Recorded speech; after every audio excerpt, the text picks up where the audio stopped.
around the world. No, or whatever Art Bell says. Uh, Welcome to Bear Finds Bigfoot.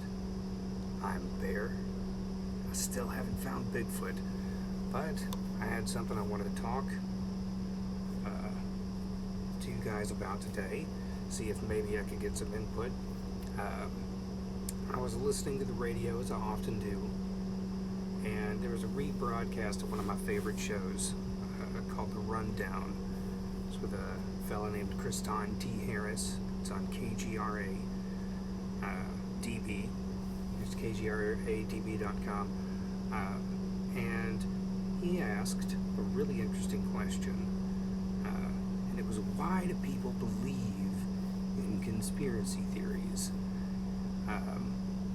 And I wanted to call in, but at the same time, it was a rebroadcast, so I thought, well, it wouldn't do me a lot of good. So I decided to make a little video about it instead, because I have some thoughts on this, just to me personally, why I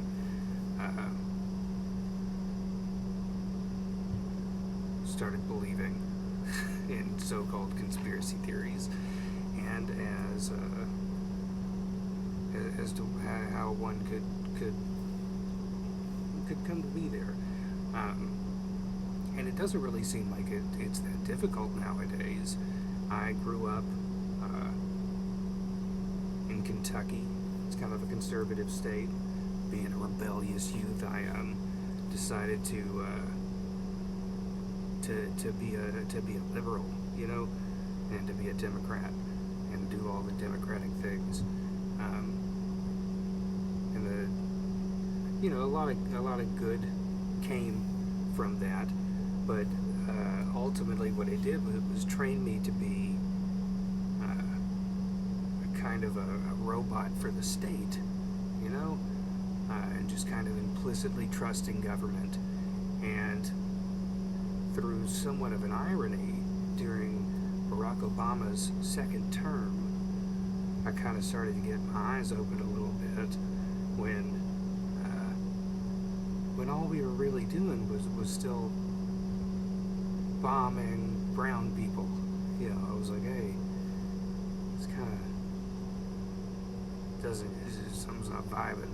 I just kind of started to wake up to what was really going on in the world, and that kind of opened the rabbit hole, as some would say, to a lot of things.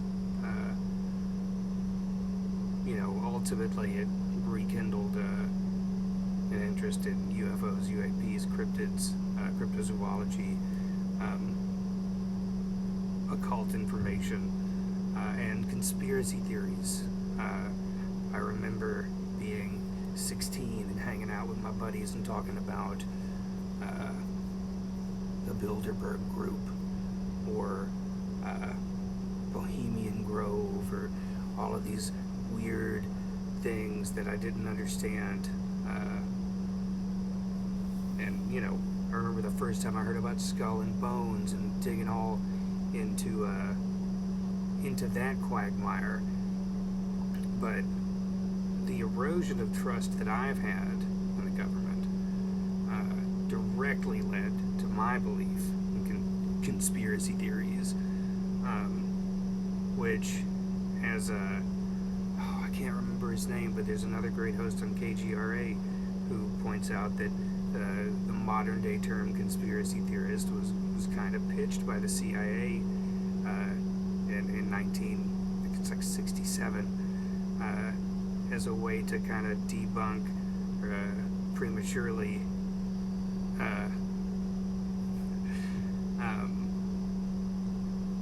alternative theories to the Kennedy assassination, and how that was an early disinformation campaign that kind of paved the way for everything that we know now. And these truther movements that always get labeled as conspiracy theories and dismissed out of hand, even if a lot of them do turn out to be garbage, just dismissing things out of hand, That's not the way anything should really be operated. And people will tell you they've done research, and they'll post an article from a biased website that they've reposted from 1,000 times before, and they don't know anything about that website other than it confirms their bias. And I'm guilty of it. I've been guilty of it in the past.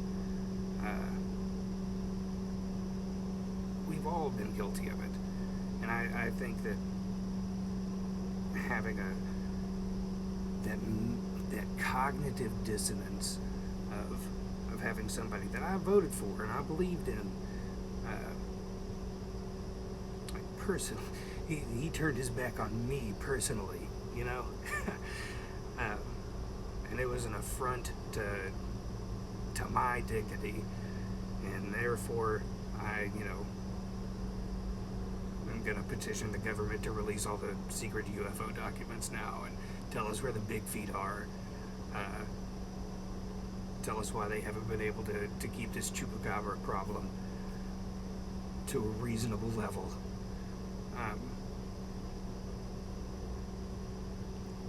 And I always heard that as you grow up, you'll get more conservative. But I don't think that that's necessarily true. I do trust the government quite a bit less, though. I can say that fairly confidently. So anyway, that's my response to the question, why do people believe in conspiracy theories? And like I said, I'm hesitant to even call most things a conspiracy theory, because also when you think about it, when you think about the term conspiracy theory, it always seems like the people that they call the conspiracy theorists are theorizing about people who are committing conspiracies, actual conspiracies. Because, let's also not forget that there have been many conspiracies in the past that have been proven true, that are declassified now. And whether or not you want to get into the quagmire of if it was a disinformation campaign or something by the government, you have Tom DeLonge and the To the Stars Academy with Lou Elizondo, formerly, I don't think it's an operation anymore, but then before that you had, of course, Operation MK Ultra, Project Mockingbird,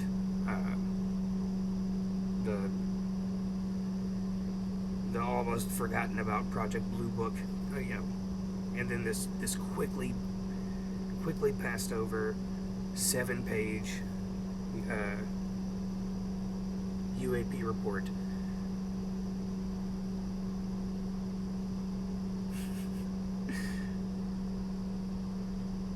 Green Titan 345. I don't know what that means, but they probably are seeking them.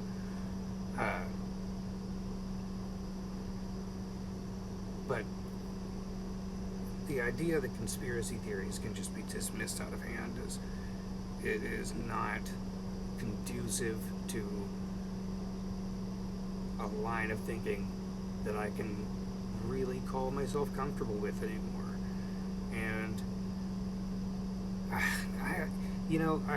I talked earlier about feeling personally affronted by the government, but I think I'm going to expand on that a little bit, because I forget where I hear it, but there's a fairly famous maxim that goes, never mistake malice, or never mistake incompetence for malice. I was about to get it backwards.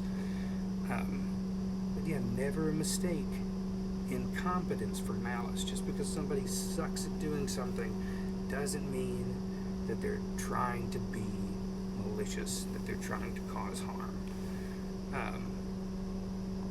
But it's getting, because I fully believe the government is completely incompetent.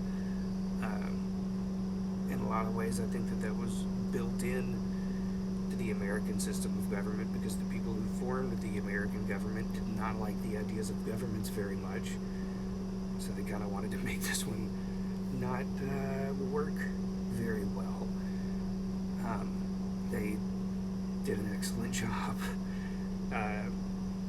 We have, despite that, found incredible ways to have government overreach into every aspect of your life possible, in more ways than I think a single human could imagine, while also simultaneously failing to do anything of value besides basic, you got roads and roads that are poorly maintained for the most part, infrastructure that is failing, militarized police departments. They'll spend money on things you need.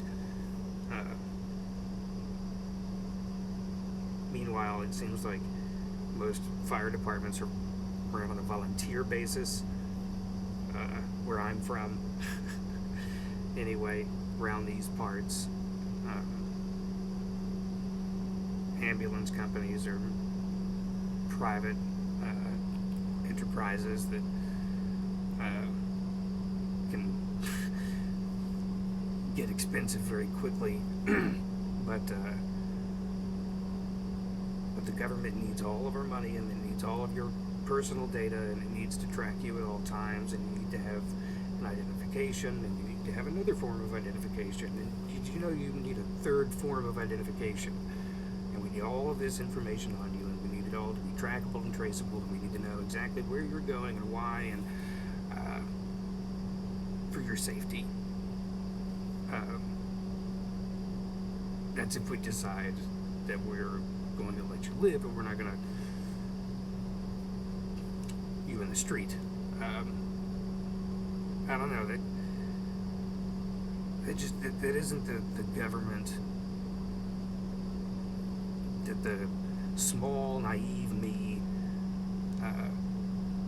kind of envisioned. And even as an adult, when I first voted for Barack Obama in 2000, and what is it, 8? This is not the way that I saw government going. And somebody whose opinion I respect quite greatly, a friend of mine, told me